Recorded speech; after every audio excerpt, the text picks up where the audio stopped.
Here's a question for you. How do organizations keep their human soul while using AI? This is the big thing that everybody's going through right now. We're cutting people left and right. We're letting people go. But somewhere in there, we have to keep our human soul. This is what we're going to be talking about today with Robin Daniels. He's the CDO of Zensai. Hey, I'm sure you win your podcast host, two-time Olympian, national championship basketball coach, and author of The Olympic Code. So, Robin, why don't you tell people a little bit more about yourself before we get into this too deep? I just want them to know you at a deeper level. So if there's something that people should know about you, what would that be? Well, first of all, it's good to see you again, Sherry. You've always been one of my favorite people and a huge inspiration to me, truly.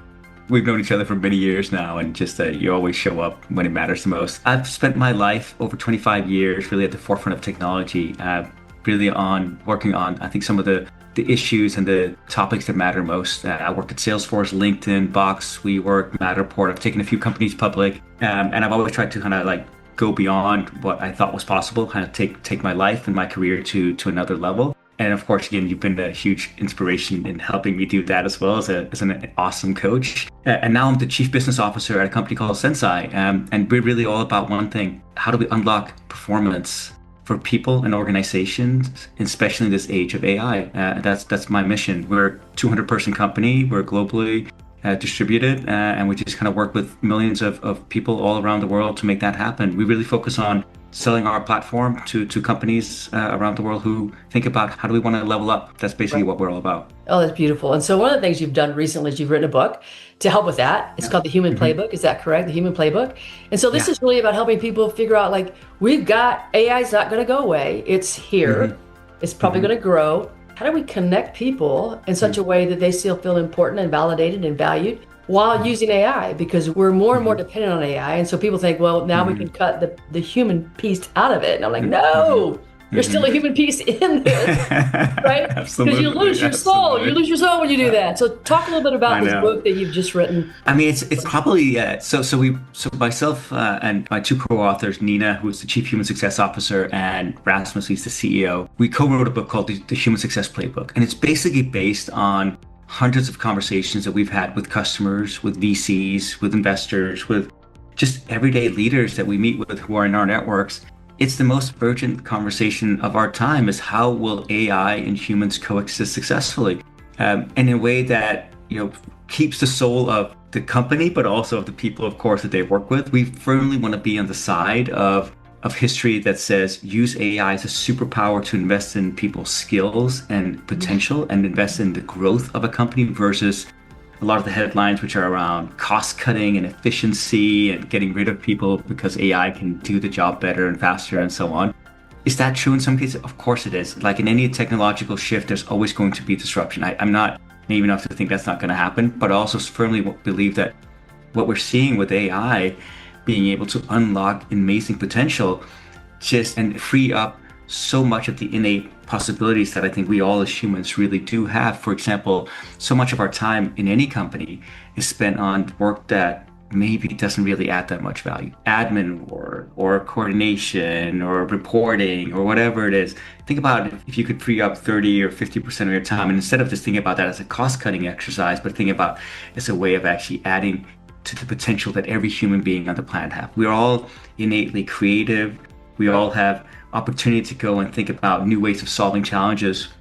I think in essence, when you do work every day, it's really about solving challenges. Sometimes those challenges are small and sometimes those are big. And they can be, a lot of people, I've heard them say, oh, I'm not really creative. I don't know what that means. Actually, creativity is not about paintings or numbers or beautiful colors. Creativity can come in many different ways. Like, how do you solve challenges? You see a problem in this process, and friction here, the way we reach out to customers, the way our HR systems. There's so many ways of solving challenges.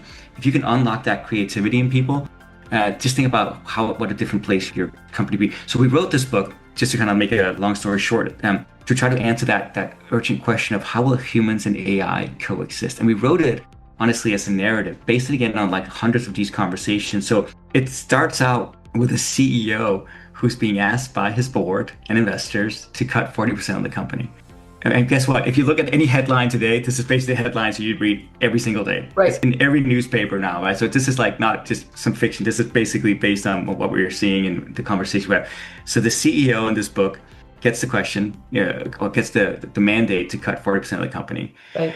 to be more efficient, and he refuses to. He says, "No, I'm gonna prove to you that there's a better way. And give me 6 months to show that actually using AI as a potential for greater output, productivity, growth of the business is a much better choice. Let's show that investing in people actually matters." And so it's written as this narrative, kind of like the hero's journey, you Luke Skywalker-ish, and it's got this narrative tension of a ticking clock that's, and if he doesn't succeed, he's going to get fired, right? And then three heroes show up like in any good, story to help our CEO on the journey. And one of those heroes is me, Yay! or a version of me. Well, it's better that you're a hero than a villain. Let's just say that. We want you to be the hero rather than the villain. Well, this is great. I mean, let's dive into this because I think that most people right now are like, humans aren't going to be essential. We're not going to be necessary anymore. We don't need humans. And I think this is kind of, if we go backwards to the time when we had this industrial revolution and people used to go out to their fields, and so they were hoeing, they were physically picking the weeds, they were physically picking the plants, whatever it was, they were physically like they were doing all this stuff, and they were like, oh man, this is going to be the end, like there's not going to be any more jobs, people can't work, and it's going to just kill us. But it didn't. Like we evolved to another level. So in what ways, like in your book even, in what ways did you, the hero, figure out that we can increase like the use of human productivity, that we can keep our people and that we can use the people in a different manner? It requires a lot of rethinking about everything. Like we have to kind of first get rid of some of the old dogmas or thinking around how we're set up ourselves, how we organize ourselves, the way we use technology as well. I mean, the thing about AI that's so wonderful is that the dream that we've had a long time, I think, in many companies is to organize around skills, right? And it's like, let's focus on the skills that people have, no matter the level, that we need to make projects successful. But that sounds great on paper, but then what happens in most companies is they go back to doing what they've always done, which is organize around hierarchy. Right? You go into most companies, they're organized around a hierarchy. There's a CEO and there's a C-level and a VP layer and blah, blah, blah, right? And then information kind of flows that way. And in the new way of thinking, like you organize around projects and you organize around the skills needed to have the project succeed. And you see more and more companies starting to have that thinking. So the first kind of thing that we go through in the book is you have to organize yourself differently. The old way of organization it's too slow for the age of AI. And information now can be had much quicker by every level. You don't have to have it filtered through all these humans, right? Which oftentimes can lead to a lot of bureaucracy and slowness and all kinds of things. So think about the way you organize. Power mongering. So right now the power, because there's certain people that want to hold on to the power. That's right. And so when they hold on to the power, they become the bottleneck. So that becomes that's the slowing down of things.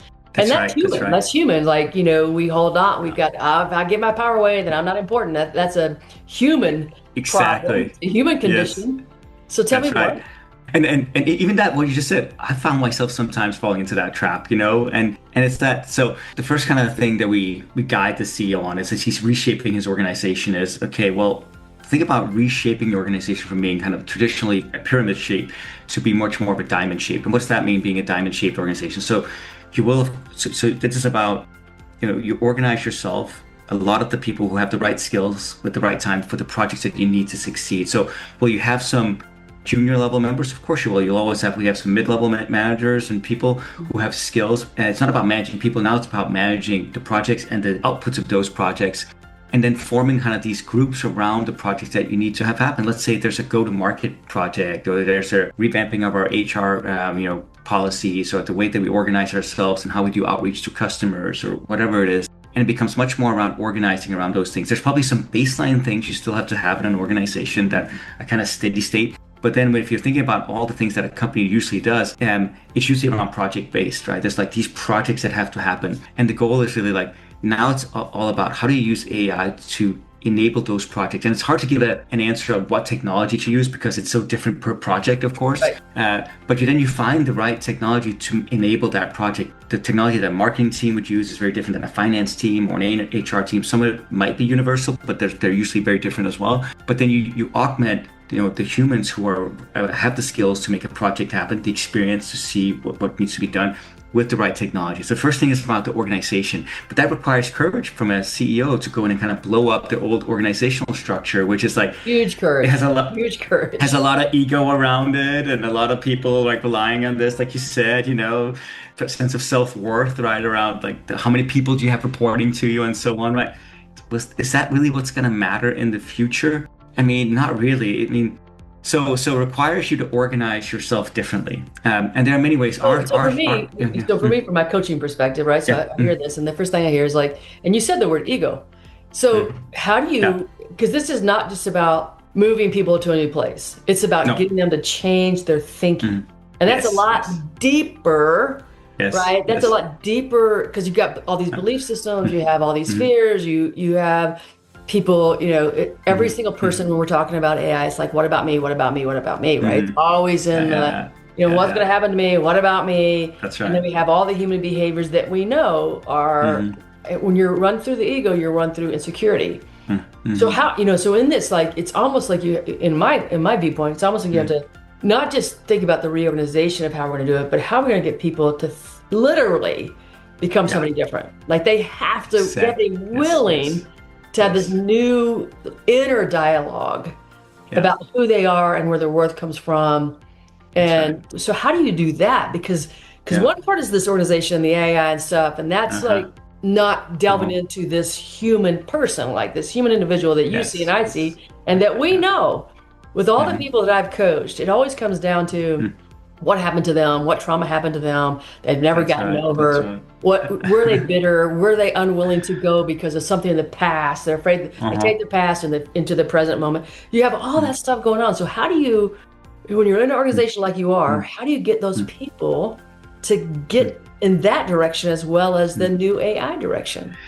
It's, to me, it comes back to the reward system you set up around this. I mean, so if everything else stays the same, it'll probably fail. So you have to rethink everything. It starts with like thinking about, I think, the reorganization of the company in some ways around projects and skills, but then everything else kind of follows on that. So for example, you have to reward people probably differently in this world, and you have to kind of figure out what the best way is. I think, so many companies talk about just rewarding outcomes, and outcomes is just a part of it. But what about the inputs and the outputs as well? What I mean is, the inputs are the things that you control 100%. The way you show up, the way you lean into a project, the way you collaborate, communicate, the energy you give to something, the passion you give to something, all the stuff that I think you and I have chatted about a long time. Like, start rewarding that as well. So it's not just about the end result as well, because I think that can lead to a lot of toxic behaviors. And so you start rewarding that, and maybe that's part of the comp plan, maybe that's part of their promotional path, maybe it's part of their development path as well, so on. But until you start actually rewarding that, then a lot of things will usually stay the same, because people try to hoard power, like you just said, or information, right? So you have to start rewarding that in a different way. But that also, again, requires courage, because something that means that it just kind of changes the power dynamic in a company potentially. The second thing is rewarding output. And what I mean by an output is these things that you end up delivering or producing. Could be, again, a new marketing program, a new HR policy, a new sales program, a new way of reporting your finances, whatever it is, right? Start rewarding those things if they're like really succeeding in doing what you intended it to do. And again, you have to figure out like how to do that. And then of course you can still reward outcomes, which I think is important, because you do want to set up a goal of being accountable to something. Right. But it can't just be being accountable to the outcome, because we also know, I think you and I have been doing this long enough, that you can't control that at the end of the day anyway. You can impact it, influence it, you can set a direction towards it, but you can't ultimately control. You can just control the variables that are within your sphere, the way you show up every day, the strategy, the effort, the communication, the training, all the stuff that the attitude, right? The attitude, all those things, right? You control. So, but if you don't reward that, nothing's going to change, I think, at all either, because it's going to bounce back to kind of what it's always been, right? Yeah. And then you have like the strongest person in the room, the most senior person with the most senior title, end up kind of dominating that, which I've seen too many times. And that doesn't really work, because what we're seeing also now with AI kind of democratizes access to information in many ways. You still have the beauty of, I think, seniority is there's a pattern recognition that you get from that. So you still have to have somebody lead a team, a project, whatever it is, because there has to be some kind of level of cohesiveness in somebody. But then within that, everyone is more or less equal. And that's, I think, the big change that you have. I'm not saying that you get rid of like all hierarchies. I think that's a little bit unrealistic, but you kind of organize. So you say, here's a leader who has good pattern recognition, good communication skills, good team leadership skills, good motivation skills. They become kind of the team lead for this project. And then we assemble a group of people, maybe that's 3, 5, 10, 100 people around whatever it is that we're trying to do. And then we focus on what this organization around that. That becomes much more impactful, I think, in the future, because then you can also use AI as a lever on top of that, kind of nearly as extra team members in some ways. Yeah, absolutely. I mean, there's a lot of things that AI can do for you. I agree with you about you still have to have somebody who's willing to lead, but not lead from I know everything, I'm the expert. It's not that leadership. The leadership is coordinating, how are we working together, and then we got the human behaviors, because you always have the human behaviors that are mixed in. So, if you're a leader, you can't allow somebody to not collaborate, for example, to hoard their information. You have to be the person who says, let's coordinate these pieces and what pieces can you do. But the leader also has to be the person who says, let me hear from you. That's a great idea. Yes, I agree. I was on the wrong path. You've got the better direction. Let's listen to what Robin just said. I mean, so the leader has to be able to do that. And what happens anytime you get a group of people together, you still have to be able to work and play well together. The problem is that people don't, they come with a lot of background information, like a lot of background drama, trauma, whatever you want to say. And most people, I like to talk about emotional intelligence, and people say it's a soft skill. Well, I know it's not a soft skill, it's a necessary skill. And for me, as you're talking about this, I'm like, this is something that more and more companies should invest in, is this emotional intelligence of their people, so that moving forward, they can do what you're suggesting. I think if people haven't worked on their emotional intelligence, the battle you're going to have with people about, the change that's necessary to overcome their fears about this, to step aside and say, I'm the CEO of a company, but I don't have to be I don't have to have everybody feeding up to me. Like, we can do it a little bit differently. I'm the CEO, and there's going to be other people, but it's not going to be like you're the only person who knows, and we've got to run everything through you. It's going to, that's going to take a lot of courage, as you mentioned earlier. This courage for people, and then getting past their own insecurities, because everybody's worried about, with AI, everybody's worried about what's this look like for me? Am I going to be important anymore? Are my old skills not going to carry me forward into the new world? Possibly it's true. So that means you've got to up your game. And a lot of people get in their comfort zone. They're like, oh no, I'm in my comfort zone. I cannot leave it. It's also interesting. I think of it this way. I think it's exactly right what you just said. I've seen this play out over and over again. I think AI, especially now, what we're seeing in the last couple of years, AI will disrupt everything to do with hard skills, but not soft skills. It's not even close, right? I mean, it's like you go into a room and you can feel the tension, right? Will AI be able to do that, to understand the pattern of how to get people to work together and see there's something going on here, right? Or read the body language and so on, right? Will this happen over time? Maybe. I think we're pretty far from it. The other thing also I think about is that IQ used to be able to get you in the door, and then EQ would get you ahead, right? But I think we've seen, and I think even that now is actually getting flipped fairly quickly as well. It's like more and more companies are looking for, because they know that, hey man, if this person has great communication skills, collaboration skills, energy, AI can help actually just enhance that in many ways in their intelligence. But even the skills to do a functional job these days, especially in the white collar world, I mean, they're being disrupted so fast. If you're a lawyer or a marketer or whatever it is that you do, right? It's like, okay, that moat that you used to have, that moat. I mean, it's like, I think about the legal profession. I have a lot of lawyers in my family, and they're I mean, they speak such an arcane language, and I read some legal contracts. I feel like my head's about to explode. And like now I can upload a contract to Claude, and I can instantly get like, tell me what this means in human language. You know what I mean? It's like, Yeah, I know. it's Absolutely. like it's the other concept really in the book that's related to kind of how you organize is you then have to. We call this kind of the human success score. I mean, it's of course the human success playbook. So we've come up with something called the human success score, which is really about how do you then measure that the things that you're doing and the investment in people is paying off. Because this has been one of the challenges, I think, for the longest time, honestly. If you speak to most CEOs, and I would love to get your take on it, but if you speak to most CEOs and you ask what matters most in your company, they all say, our people. And then I say, well, what are you doing to invest in your people? And then they oftentimes kind of pause and they don't really have a great answer. And they go back to doing what they've always done, which is chase growth and profit at all costs. Right, And the right. reason is because it's not because they don't care, but they don't know how an investment in people is going to lead to more profitability, more growth, whatever it is that Absolutely. they're chasing. And so one of the things that we're trying to solve for is that unless you can actually measure it, it'll never really be taken seriously by a board, the investors, by the CEO, a CFO, right, who's a hard nose, like numbers person. And so you have to figure that out. So we give kind of a formula in the book as well of how you can measure that. Like we think it's based on kind of three core factors. And it's based on your rate of learning. We know skills get outdated insanely quickly, especially now. When I used to work at LinkedIn, we did a study that said that within 5 years, over 90% of your skills are outdated.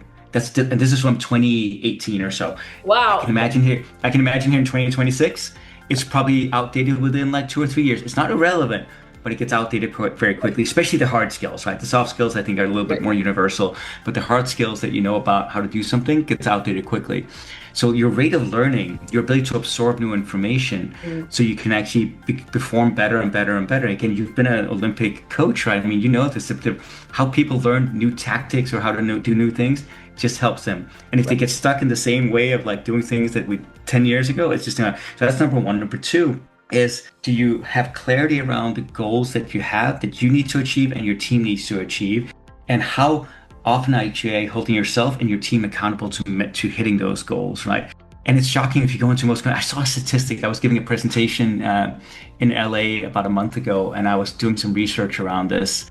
And I found a statistic that said that 92% of employees in companies don't understand their goals, what they're measured against. I'm just like, well, What? how are you supposed to do great work if you don't know what you're even fighting for, right? Best, it leads to subpar results and kind of like not great outcomes. At worst, it leads to these very toxic environments because suddenly it becomes every person for themselves and I'm going to do what's best for me at the expense of everybody. So it requires that you have clarity, because then when you have clarity of what you're trying to do and the goals that you're trying to achieve and the direction you're heading, then you can also tailor your skills growth and your learning and development towards that, of course, as well. Right. And you can kind of measure, put those together. And then the final thing is, which matters maybe more than anything, it can sound soft, but it's maybe the most important, is how you work well together with others. Everything you do in a company always happens in a team work. Sometimes it's you and one other person, sometimes it's you and lots of other people. But this team dynamic really matters because it provides better performance, but also this sense of belonging. And we know that from all the research out there, from Gallup and McKinsey and so on, that happier employees, people who feel a sense of belonging, feel they're part of a group, they just do better work every day. And so if you really want to unleash the potential of your people, you also have to figure out how to make that team dynamic happen. Because we've also seen the opposite. If it's a very dysfunctional team, they'll do work, but is it going to be great work? No. Not really. And so those three here, we think you measure each of these kind of individually, but then you put them together.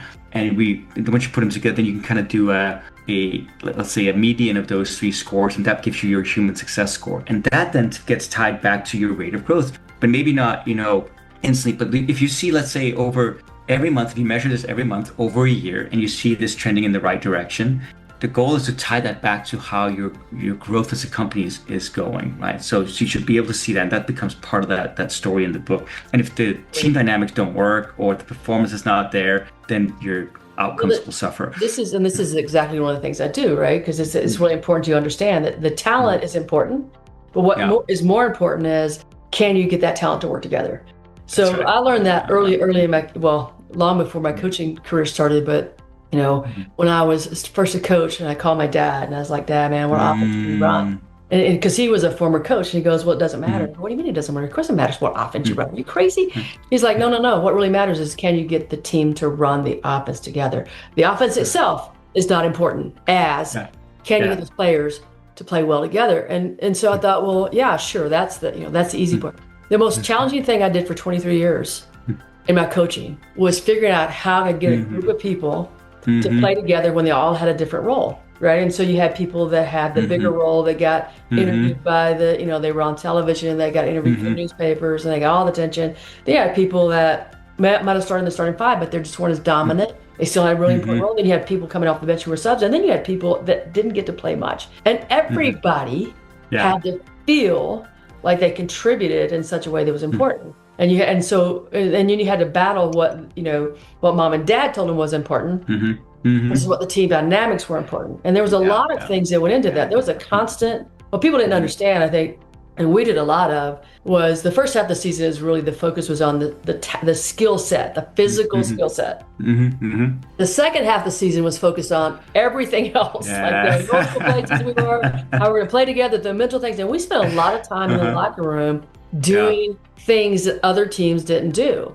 Right. Yeah. I mean, I would figure out we're not, is it we're not playing well because we're lacking the skill, or is it not playing well because we're not there where we need to be mentally? Are we not playing well because we have a bunch of people that don't want to play together? Like, the silliest things in the world. Like, she stole my French fry, so I'm not going to pass her the ball. I'm like,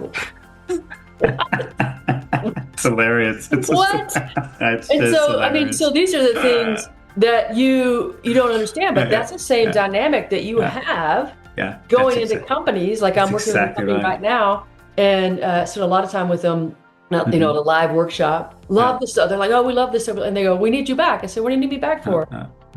Because here's the deal, is they need to know how, like, they get it, but how do we consistently implement it in such a way that it makes a difference? Totally. And that's where the leadership really comes in. So when we're talking about leadership skills, is that you have to hold people accountable for their behavior. So you can't just lay out, this is how we're all going to behave, and everybody does it like that. That's what some people think. We're going to come up with all these great values and principles, and everybody's just going to join in, and we're going to totally. No, you have to be willing to have the hard conversations, and I like to call them victorious conversations. But you have to be willing to have the conversations. You have to be willing to hold people accountable. You can't let people become a dysfunction, because then the dysfunction is running the team. Right. I remember I was at WeWork, and I had two leaders. I had a team of about 400 people who worked for me, and I had two leaders, both SVPs, and they had big teams under them, and they just did not get along at all. And it was so apparent to the team, right? And everybody, there was just this tension and lots of missed opportunities because these two leaders didn't get along. And then it spilled into their teams, of course, right? And I brought them into a room together, and we'd hey, we have to work on this because it's affecting the culture of the team, and everyone's seeing it and feeling it. And we spent an hour and a half, 2 hours talking about this, and then they kind of grudgingly agreed and said, okay, we'll agree to work better together. But I could just tell they were sitting arms crossed. Their energy was not there. And I said, we're not leaving this room until we kind of come up with a working rhythm, because they're saying things because they probably just want to get out of that room. But I'm like, this matters the most. This is not just a nice to have. This is ultimately what matters the most. What's interesting is we have the World Cup coming now, right? And I love the World Cup. It's super fun. And we also always see this dynamic play out, right? We have some teams who have the best players in the world on every position, and they just can't play together, and they end up losing, right? We've seen it time and again. And then we've got these little teams who nobody ever heard of, or these small countries that they're underdogs, and then they're because they figured out the teamwork. And I'm really curious, I don't know if you followed the World Cup, but any takes on this? What have you seen inside, your career? Yeah, I don't really follow the World Cup as much, but it's true. I mean, it's always that dynamics of people playing together. It's always that, I mean, you're working with a kind of a fragile ecosystem, right? The fragility of that. Yeah. And so, when somebody can, it's I had a player once, and she made this comment, I'm still laughing about it. She goes, I'm sorry about it, don't regret it. And I'm like, well, that's not really, that's not. What's that even mean? It's very passive aggressive. That's what, you're talking about those two people who need to work together. And they're like, well, we have to do it, but we really don't want to do it. And so we really, I really still hate him. I still think he's this or that. And you have to be able to get beyond that. And so really this human condition that we're too often conditioned as human beings about, our protecting our department, protecting our family, our. Like we have all this, protection mechanisms that come on and survival mechanisms that hit into that. And it's really, for me, it's like the people that are the best, Robin, that I've worked with, the people who are willing to look into themselves. Like they're willing to say, I do that. How do I get rid of this thing? I'm working with a leader right now, and so she recognized, she used to say I'm sorry all the time, even if it wasn't her problem. I'm sorry. I said, how does that diminish first you? You're telling yourself, I'm sorry. What is that message you're giving to yourself? And then how does that diminish you in front of other people? Because they're hearing you all the time, saying you're not good enough. That's what it means. I'm not good enough. How does that change the dynamics between you and them? So she's been able to, because she recognized it was something that was harming her ability to lead her people, and she's made the changes, and because she made the changes, she's now got a more cohesive unit and people who are willing to, they don't see her kind of as a patsy, because you're like, I'm not good enough, I'm not good enough, I'm not good enough. Well, then nobody's going to believe that you can do it. Right? But I think this is the thing, is that people don't, they have to realize they're doing something that's harming themselves and their team, and then B, they have to be willing to do something about it. Totally. I think it's good. I had one of the earliest lessons I learned was, I was doing some coaching for me, right? And my team, we were doing a lot of travel, and we had an expert come in and give us some pointers around how do we level up our communication in these kind of meetings that we had. And one thing that always kind of stood out to me was, she said, if you're ever late to a meeting, just don't come in and just start apologizing profusely. It just sets the tone in a weird way. That it's much better just go in and come. If you're 5 or 10 minutes late, say, hey, thank you for being patient. Thank you for waiting for me. Let's get going. Right? It's just it's instant, that little hack. And I've used it so often. There's instead of you coming in, because then you're already at a somewhat of a power disadvantage or an ego disadvantage, right? It's suddenly, because now you're the one who screwed up, right? Instead of just saying, hey, now, but if you turn around and say, thank you for waiting and so on, appreciate that, it instantly puts them in the mind frame of, hey, it's okay, we're in this together and so on. So it's just these small things. But coming back to AI, and if you think most people don't have clarity around the goals that they need to achieve, think about how that works with AI, right? So AI is based on the clarity you give it. Right. And so if you don't have clarity yourself, how are you going to give clarity to AI? Because if you don't do, then the result is going to come back with this fairly subpar. That's why the skills around leadership are more important than ever around being able to communicate clearly. Think about if you're writing an extensive prompt, right, for Claude or ChatGPT or Copilot. The more information you can give it, the more directive you can be, the more specific. The better the outcome will be than versus giving it some generic. You'll get something back. I've done this, so I think we all have done it at some point. Right. Ask it for something generic, and it comes back with something that sounds fairly good, fairly plausible, and then you end up looking through it, and it's it doesn't really say anything. Hey, give me 3 hooks for LinkedIn posts that I should do, and it comes back, oh yeah, great, and it sounds good enough that it goes okay, but then you read through it and this is kind of crap. It's just, it doesn't really work, right? But the more specific you are, and it's the same with if you think about the projects that you have to achieve every single day, the more specific you are around something, the better the outcome will be. And so those skills of communication, clarity, collaboration, directiveness, what you're expecting, I think becomes more important than ever, and both in a team environment, but also when you're working with AI as a adjunct to that, because it becomes the superpower of it can do so much work for you in terms of just stuff that maybe you can't even do, or would take you forever. And this is just a great way of unlocking that potential, because I think what we see with humans still, and again, of course, it's going to change over time as AI gets better, but is that when you give people the freedom and the trust and the psychological safety, they can come up with insanely great ideas that you had never even thought of to grow the business in new ways, right? And what AI does, if you ask it kind of a similar thing, is it'll come back from all the data that it has, and it kind of tries to predict what it is that you're trying to want to do based on what it knows. But I've rarely seen it be truly breakthrough. I mean, I think about all the the promises that were made around AI when we first kind of took off a few years ago around solving cancer, or curing cancer, and solving world peace and so on. We still haven't. I mean, it's been used very effectively to solve much smaller Sure. things, right? Sure. Like go to market and outreach, and Yep. how to do reporting better, and all kinds of stuff, right?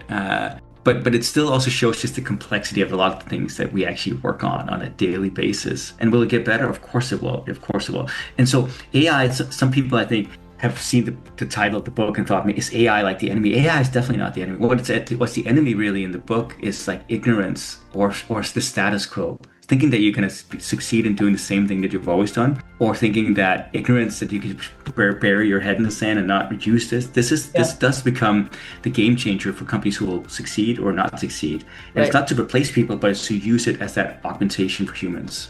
Right. So the final question I have for you is how do you, what is the most important leadership skills that's going to happen now within this AI powered world? What do we need? I mean, like I look at the world and our leaders have a lot of problems. Yeah, I know.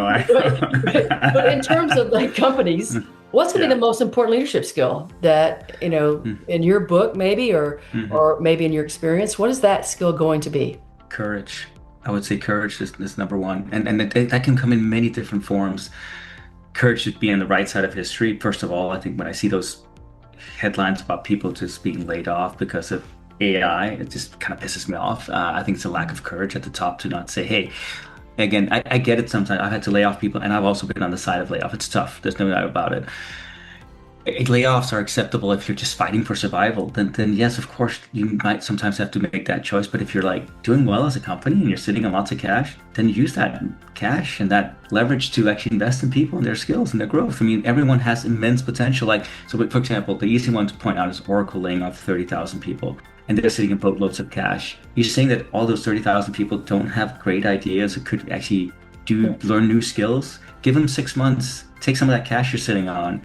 Right. But they lack courage because they're so beholden to shareholders, I think. So it's courage is a key thing, but courage can also be in just going in and blowing up your team a little bit and organizing yourself differently. Again, many leaders are worried about that for the reasons we talk about, ego or upsetting the apple cart or whatever it is, right? It's like, what will it do to my director or this VP or whatever it is, who feel like, and so you have to be able to have those conversations that, hey, Susan, you're great and you have a team of 3 people here, but your skill has always been really good here. And now we're going to focus on these projects.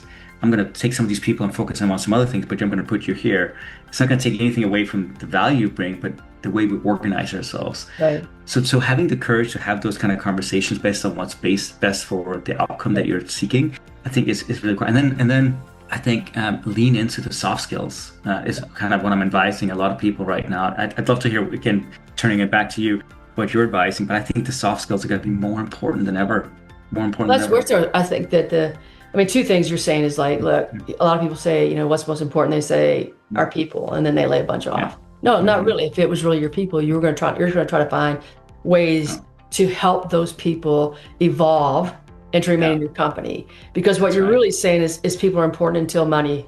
Exactly. Right? Until money comes to play. Exactly. And you can have both. You can have both, right? And at the top is really, if you're really concerned about your people, then it needs to be concerned about your people. Exactly. And not just the outcome, not the outcome. You're looking at the people. But investing in, what I would say, there's a lot of companies who do this already, and they're phenomenal. I mean, I work for companies who, they're investing in their people, they're investing in growing their people. So they're investing in bringing in outside experts, investing in, a lot of times when they'll hire me, they'll buy a bunch of my books, and then they go through the book with the team. I mean, they're investing in their continual growth, because it's always about, like, at the end of the day, if you want to be successful, you grow your people, because your people are your business, right? That's the end of the day. So, well, Robin, I know that people might want to contact you. Like, I'm thinking, man, this is a guy that really can help your company and help your company understand moving forward. How can you empower your people to empower your company to stay in this AI, in this AI-led world, AI-empowered world? So how can they find you? You can find me on LinkedIn. I'm not hard to find. Robin Daniels, just go search for me. You can also find me on Zensai.com if you want, or you can find me at robindaniels.co. That's my personal website where you can also contact me if you want. But I'm always available to chat. Happy to. This is my passion and mission in life, is to fight for a world where humans have value and can really thrive. So I know you share the same passion, Sherry. So yeah, that's how you find me. Awesome. Hey, everybody, this is the Olympic Minds Leadership Beyond Limits. And so I want to ask you, if you enjoyed this conversation, that you share this to other people, you subscribe to the channel, and come back again. So, hey, everybody, have a winning day, and we'll see you soon.